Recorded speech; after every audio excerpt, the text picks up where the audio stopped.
Good morning children. Class 10th मैंने class 10th की पूरी सीरीज को आपके सामने रखा हुआ है। पहली सीरीज में डाइजेस्टिव सिस्टम, दूसरे सेकंड पार्ट में उसके आगे का रिस्पिरेटरी सिस्टम और थर्ड पार्ट में हम आपके सामने हार्ट लेकर के आए हैं। हार्ट में हमारा जो हृदय होता है, ये बोथ मीडियम के लिए है। इसको हिंदी और इंग्लिश दोनों ही माध्यम के लोग इसे देख सकते हैं, बच्चे और पढ़ सकते हैं। ठीक है, तो हम देखते हैं हमारा जो हृदय है, हमारा जो हार्ट है, गुलाबी कलर का कॉनिकल शेप, शंकु के आकार का। मतलब हमारा हृदय गुलाबी रंग का कॉनिकल शेप, शंकु के आकार का होता है, जो हमारे शरीर में बाईं ओर स्थित होता है। बाएं फेफड़े के नीचे पसलियों के मध्य में स्थित होता है। हमारा एक जो यंग बॉडी है, यंग बॉडी का हार्ट का वेट लगभग 300 ग्राम, अबाउट 300 ग्राम होता है। इसके साथ ही हमारा जो हृदय होता है, हमारा ये हृदय पेरिकार्डियम झिल्ली से एक कवर जैसा होता है, उसको हम पेरिकार्डियम के नाम से जानते हैं।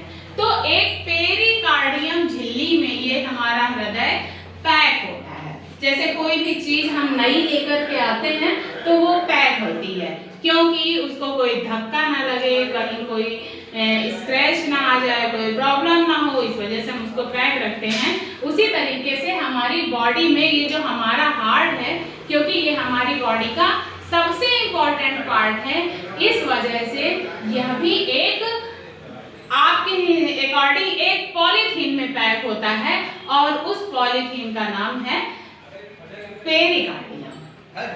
मतलब हमारा जो ये हार्ट का बाहरी पार्ट है, जो झिल्ली है, जो कवर है, जो मेम्ब्रेन है, उस मेम्ब्रेन को हम पेरिकार्डियम मेम्ब्रेन के नाम से जानते हैं।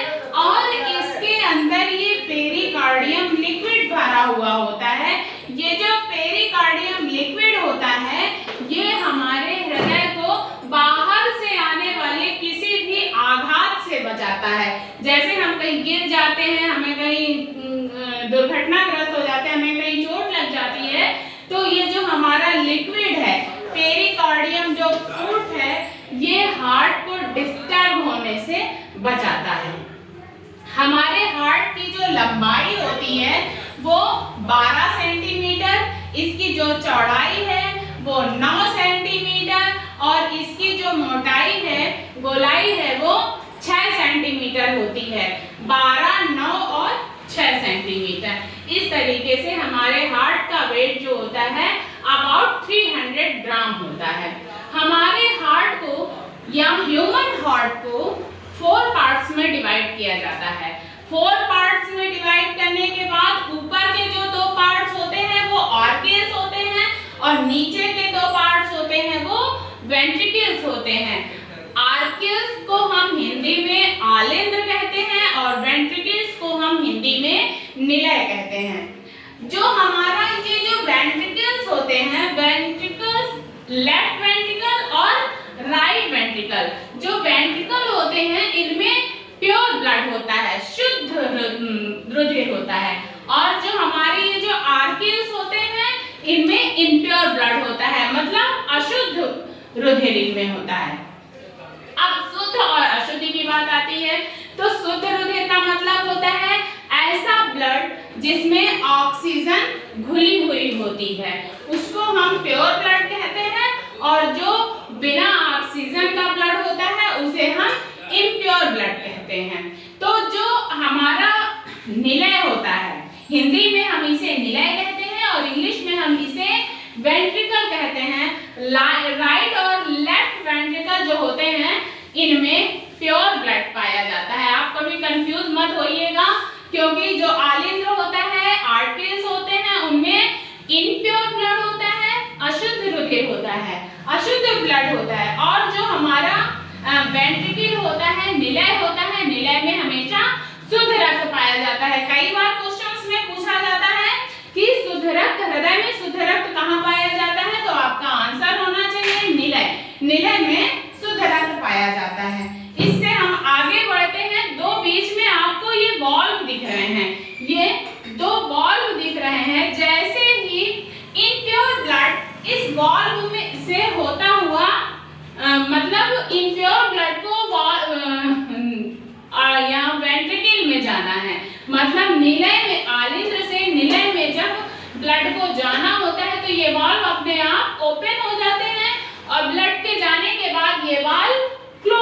जाते हैं। हिंदी में इन्हें बाइकस्पिड कपाट कहते हैं और इंग्लिश में इसे वॉल्व के नाम से जानते हैं, जो हमारे दोनों लेफ्ट और राइट दोनों ही तरफ स्थित होते हैं। इस प्रकार से हम देखते हैं कि कैसे प्योर ब्लड और इम्प्योर ब्लड दोनों ही ब्लड आलिंद और निलय में किस प्रकार से आते जाते हैं। इसके अलावा आप देख रहे हैं पल्मोनरी वेन और पल्मोनरी आर्टरी। वेन में हमेशा शुद्ध रक्त होता है और आर्टरीज इम्प्योर ब्लड, अशुद्ध रक्त को हमारे शरीर से कलेक्ट करके हार्ट में लेकर के आती हैं, और जो वेन्स होती हैं वो प्योर ब्लड को हमारे हार्ट से लेकर के कंप्लीट बॉडी में रिलीज करती हैं। तो ये जो पल्मोनरी वेन और पल्मोनरी आर्टरी का वर्क जस्ट अपोजिट होता है। बाकी बॉडी में जो वेन होती हैं और जो आर्टरीज होती हैं वो प्योर और इम्प्योर का वर्क करती हैं। आर्टरीज इम्प्योर और वेन्स प्योर का वर्क करती हैं। लेकिन यहाँ पर जो पल्मोनरी वेन और पल्मोनरी आर्टरी हैं ये अपवाद स्वरूप काम करती हैं और ये वेन और आर्टरी की का जस्ट अपोजिट वर्क करती हैं। तो जो हमारी पल्मोनरी आर्टरी होती है, पल्मोनरी आर्टरी में इम्प्योर ब्लड होता है और पल्मोनरी वेन में प्योर ब्लड होता है।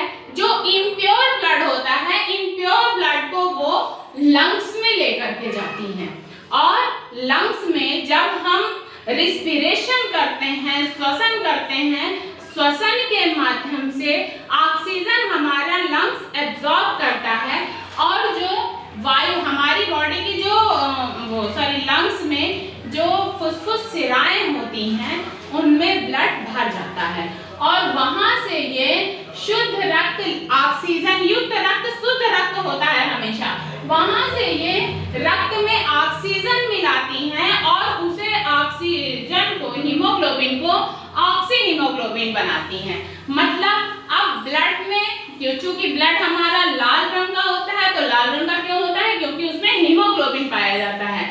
हमारा ब्लड हीमोग्लोबिन की वजह से लाल रंग का होता है और जब उसमें ऑक्सीजन मिल जाती है तो वो ऑक्सी हीमोग्लोबिन में कन्वर्ट हो जाता है, जो कि प्योर होता है। मतलब प्योर ब्लड कौन सा है? Oxy haemoglobin. और इम्प्योर ब्लड क्या कौन सा है? Only haemoglobin.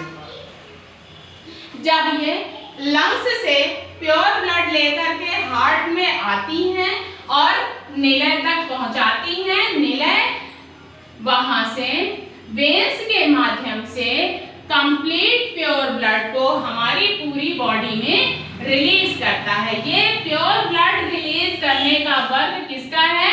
वेन का, वेंट्रिकल का। वेंट्रिकल कलेक्ट करके रखता है और पूरी बॉडी में प्योर ब्लड को रिलीज करता है। इस तरीके से ये प्रोसेस लगातार चलती रहती है। हम सोते, जगते, उठते, बैठते, किसी भी समय हमारा हार्ट लगातार वर्क करता रहता है और इस वजह से हम इसे कार्डियक मसल के नाम से भी जानते हैं। हमारा हार्ट, हमारा जो हृदय है, 1 मिनट में 5 लीटर ब्लड प्यूरिफाई करता है। मतलब हमारा हृदय 1 मिनट में 5 लीटर हृदय ब्लड शुद्ध करता है। मतलब हम अनुमान भी नहीं लगा सकते कि हमारा हार्ट कितनी तेजी के साथ में वर्क करता है। इसके अलावा हमारा जो हार्ट है, हमारा हार्ट एक अनैच्छिक क्रिया है।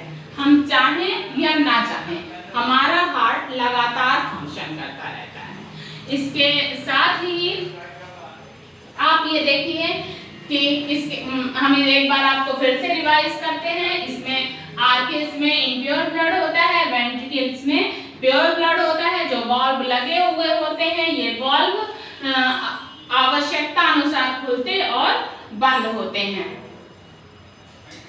इसके अलावा भी यदि आपको इसमें कोई प्रॉब्लम आ रही है, कोई परेशानी आ रही है, तो आप मुझे कमेंट कर सकते हैं और मेरे कमेंट बॉक्स पर भी डाल सकते हैं और इसके नोट्स हम PDF बना करके आपके डिस्क्रिप्शन बॉक्स में प्रोवाइड कराते हैं। तो